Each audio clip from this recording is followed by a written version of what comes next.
Welcome to the Honoring All Veterans Memorial Voices with Veterans. This is our first of a series that we hope to continue with interviewing our veterans here in the community and honoring them. I'm Leslie Farnham. I am one of the board members of the Honoring All Veterans Memorial, and today I am privileged and honored to have with me Arlen Nelson, who is a former member of the board of the Honoring All Veterans as well, and a lifelong Richfield resident. Arlen, how about you share with us a little bit about how you got started in your military service? Well, I was in high school, and my friend and I, we had a teacher that was a Navy personnel teacher, and he kind of interested us in joining the Naval Reserve. So when I turned 17, November 8th, we went and joined the Naval Reserve. And so went through that during high school. We graduated high school June 1949, and June 26th of 1949, I was on a train to New Orleans to get on board the USS Bristol, a destroyer escort. We were going to go to Cuba, but we stopped at Key West, Florida for a bit of fuel and rations or whatever. They got orders to return to the port of Mobile, Alabama, to join in with the USS Franklin Roosevelt aircraft carrier and a submarine. This is for all the people to come aboard and inspect it and whatever they. So that was quite an experience. And the first time a dumb kid from the farm at 18, going on that aircraft carrier. Whoa! It's something else. They had crew about 5,000, I believe, plus aircraft. And so then we did our training at sea, and we had all kinds of different things. And one of the experiences I had at sea was in a storm, and I got the lucky duty to go up to the crow's nest with binoculars and whatnot, look for other ships in the area. And I was up the crow's nest as they waved back and forth over. All you could see was water below you. Scared the heck out of me. Hope you weren't afraid of heights. Yeah. So that was one of the experiences. And then we did all the different trainings and stuff. We did a 2-week period. We went back home. And my friend and I, John, we couldn't find a job. So about the 20th of December, about the 14th or 15th of December, we decided to join the Army. Well, we had to get our discharge papers from the Navy, which took us almost a week. So we had our physicals and everything. So these March 1st that night we did a physical, then they couldn't send us, so we went back home. They called us in March 20th, 1950, to go to boot camp. We went to boot camp at Fort Riley, Kansas, and the ironic parts of this life was we got off the train, get out of our truck, go over, and we get our haircuts, everything shaved off, and what do we do? Then we have breakfast, back on the trucks. Then we went out to the confidence course. You might know it was nothing but mud, water, sticks, stones, you name it. So we got all new uniforms all full of mud and water. And I thought, crap, what the hell did you get yourself into here? So then we got assigned to the barracks. And from there we started our 16 weeks of basic training. And the first thing that they impress upon you is that you don't think for yourself. We're not your mother, so we'll do your thinking for you. And the reason for that is that the military believes that have leaders, and you have your chain of command, so to speak. And this is why everything is passed from top to bottom, which at the time seemed kind of stupid, but after a while you get the idea, hey, this works. And So we did various trainings of map reading, gun reading, the whole first aid, the whole gamut. And in the 10th of June, I graduated from basic training. We went home for 10 days. And the guys got to ride home with from Fort Riley to St. Paul. They said, don't answer the telephone. We said, why? They said, well, you heard the news that the Korean War started today. And if they find you're at home, you go back to camp. So we went home and we spent our 10 days there. But the nice about it was when I went to the bars and the restaurants, whatever, they found out I was home on leave. They started paying for all my meals and drinks, whatever. So that was kind of nice. That was nice. And so we spent our 10 days. Of course, our ride back to Fort Riley was long and a lot of thinking. We spent the night there, got on the train, went to Seattle, Washington. And on board the troop train, the various conductors and porters, they were giving us guys on board fruit, candy, newspapers, magazines, whatever we wanted. They had them. They got them for us. They said, well, if you're making this stuff, we'll order it for you. So they stopped down and all got it. We got to Fort Pier 91. Every morning at 6 o'clock, you fell out from muster. They called your name off. And if you didn't have your badge, you holler, no badge. So there's 14 of us that we didn't get a badge. So we feel, okay, what's going to happen to us? Well, after the other people left the area, then we got the word to load up, we got to the pier, there were 2 ships there. One went to Alaska, one went to Korea. Which one were you on? I got one to Alaska. Part of it is that I had the reserve training, and I could type, which was a plus in them days. And then my experiences and things in civilian life showed that I was able to get the job. So I got transferred to command headquarters in Anchorage, Alaska. And from there, I got assigned to the Army Quartermaster Corps.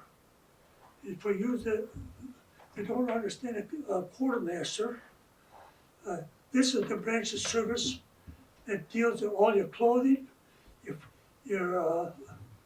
food, your equipment, the whole gamut. All the supplies. You helped with all those supplies. And while we were, all the troops in Alaska, they all got assigned duties to test different clothing, foot gear. At one time we had 8 different pair of foot gear underneath our bunks. Well, it was because every temperature we put a different boot on. We tried different gloves, different hats, you name it. This was given the people in Korea, hopefully that they got better rations, they could be fresher rations, they got clothing that would help sustain the cold air. So it was quite an experience, just on that end. And then I got assigned to the Great Registration in the Alaskan Command. And that was where we had a mortuary, and all military personnel, including wives and children that passed away, they went through our morgue. And my duty was to notify the quartermaster of Washington, D.C., who died, the day, whatever, and we made arrangements for a color guard to ship the remains back to the States for burial. So That's a unique experience for sure. Yeah, because I spent quite a bit of time at the mortuary, learning from my own experiences and knowledge. And when my time for enlistment came up, they wanted me to re-enlist for 3 years to go to Bushwick Science School. I said, no, I didn't want my wife to have any children in the military hospital. So I sent her back to the States. And finally I got my discharge because I was already extended to past my enlistment. So I wanted to go home, and I said, hey, no, I want to go back home. So she went back home, and after a while I got my discharge from the Army, and I automatically got put in the reserve in Minneapolis here at Fort Snelling. I had a lot of, I worked in the administrative area, and then I got promoted to work in the military motor vehicle department. I worked in that for a while. I advanced my grade up, and I got assigned into a supply of people. And these are the people that give you all your clothing. From then I got assigned to be the first sergeant, which was like being a mother of 150 people. Yes. Like you said in the team when you first started in basic, we're Yeah. not your mother, but you ended up becoming the mother, huh? And through my training and experiences, I found out that, hey, a lot of these people are professional liars. They'll tell you anything to get out of a job or whatever. So you have to be hard, you got to be fair, and you be honest. And you don't have any discrepancies about race, color, or creed, because if you do, you're done. But I always, through my civilian life afterwards in the military, I learned that take care of your people, number one. They'll take care of you. Yes. And trust your people. But I try to instill in all my people that don't ever lie to me. I say, if you get into trouble or do something, let me know. But don't lie to me about what's going on. So over a period of years as military, in my civilian job, I got branded as a hard nose. But they always said, he's always been fair and square. Hard but fair. So that's one of the things that you learn in the military. Besides, all your military people are your brothers. You take care of them as well as you take care of your weapon. Yep. The military says, you take care of your weapon. It's like your mother. Be with you. And so then that kind of took care of that. There are a lot of things that happened to me during the reserve. I don't know if you Yeah, so reserve, so that's a definite end. So you had your time in active duty, but it was very common back then that you were really used as a reservist. Some of them nowadays, maybe not as much, but when you were, the reservists really, because we were at war, so right? the reservists really were needed in the guardsmen and things to step So- in. So tell me a bit more about, some of your experiences in that. I got assigned to the reserve unit at Fort Snelling. Now, is that when you moved to Richfield then too? Because it's so close that What? when you moved to Richfield, because you got assigned to Fort Snelling, is Well- that when you moved here? No, I moved to Richmond because when I got discharged from the Army, I had a job lined up in Richfield when I came home. Ah, So I started working in Richfield. This was in September of '52. And so I started working out in Richfield. so you worked in Richfield, was assigned to the Fort Snelling for the reserve, so that worked well. So and my job at in the reserve was first sergeant, like I said, mother hen. You got a whole lot of people that you are responsible for. And when I was out there, we switched to organizations to the 3rd Battalion, 3rd Infantry Division. These are the people that are at Arlington National Cemetery, tomb guard people. So we started visiting the Tomb Guard in Arlington, and they would send people here. Wow. So Just- all the way from Washington D.C. to the tombs And- to and here so- to train. When we got to the Tomb Guard, we stayed in their area, and we spent one part of a day and part of a night with the Tomb Guard people. And these people are just remarkably something else. In their quarters, there's all glass walls, Oh, with glass. mirrors, they're mirrors. And all these people do is stand in the mirror, they dust each other off, and they polish up brass or whatever, and they check each other out. Now they have to be a certain height, right, Yeah. to be on that because they have to match. It's all precision. So these people, I don't know how they really do it to be so stoic and march back and forth. Well, they're counting all the time. In their head. So many steps, turn, so everything just like a machine. So the military there shows is what decency guidelines that they go by. You live by them, fine. If you go over them, you're going to pay the consequences.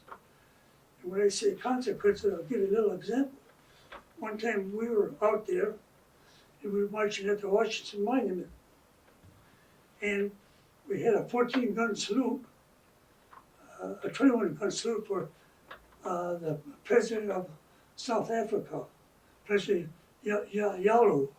So he was visiting. He And was he was visiting, visiting. and they brought him to Arlington Yeah. for a ceremony to see. Okay. One of the soldiers, I'll refer to him, when he did the inspection, he had a white glove on. His glove showed a little bit of dirt, a little discoloration.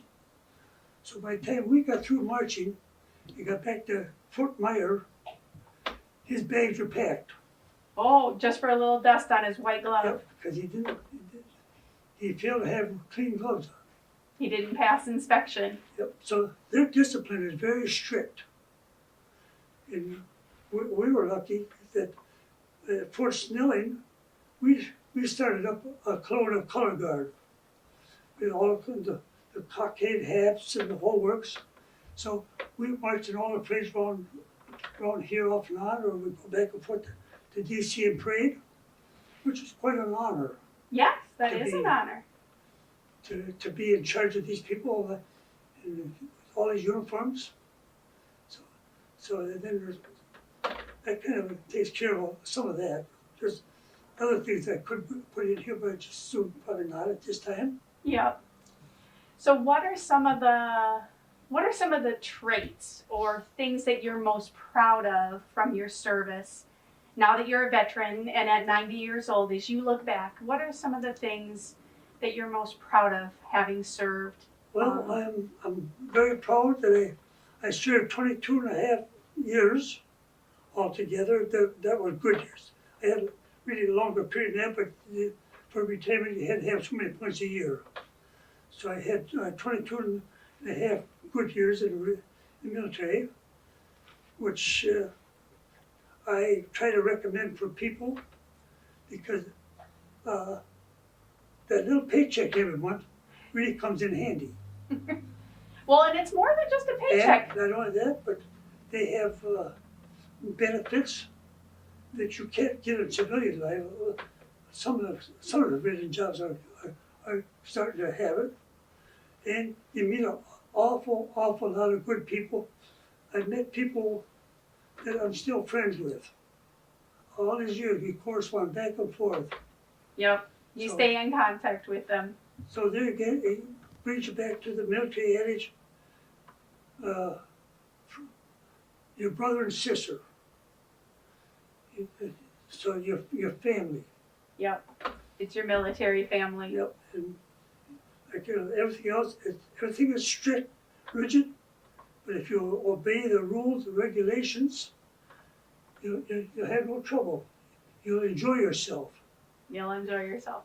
What would you say as a veteran, speaking to the younger veterans, some of those that are currently coming out of their service, what would you encourage them, and how they can continue to serve as a veteran? Well, first of all, I would recommend that they join one of the veterans organizations, like the VFW, the American Legion, or something on this order. And the first thing, if they have questions or problems, get a hold of a service officer at the American Legion or the VFW. And these service officers will help you with your problems. And if you've got something that you think you should be awarded for, like a different pay for your injuries or stuff, if you're not getting it, talk to them. They'll probably get it for you. So that's probably the number one person in the civilian world that you as a veteran can go talk to and get help. These service officers, they'll go over backwards to help you get stuff done or correct it. And make sure like if something on your military records is erroneously marked in there, talk to your service officer and he will get a hold of the record system in St. Louis, Missouri, and they'll go through the formulas to get the stuff either taken off or left on your record. A lot of people have been discharged with stuff on their records. It's deteriorating them. Yeah. You can't collect benefits if you've got little marking down here. Yeah, so those groups are really there to advocate for you. So that DD Form 214, or now they call it 314, make copies of it. Lots of copies. And if you got time, take your DD Form 314, put it on file with the county. Oh. Because then you've got a record of your military record of service. It tells everything you did from the day you started. It lists all your medals that you may have received, and the places that you served. So it's something that you also will have a copy that you can show your friends or your family. Let them understand that, hey, the military is not that bad. And if people come around and talk about how bad the military is for people, if you talk to them, there might be the possibility that they had some kind of a problem or did something wrong. So actually, it's like civilian life. You do something wrong, you go to jail.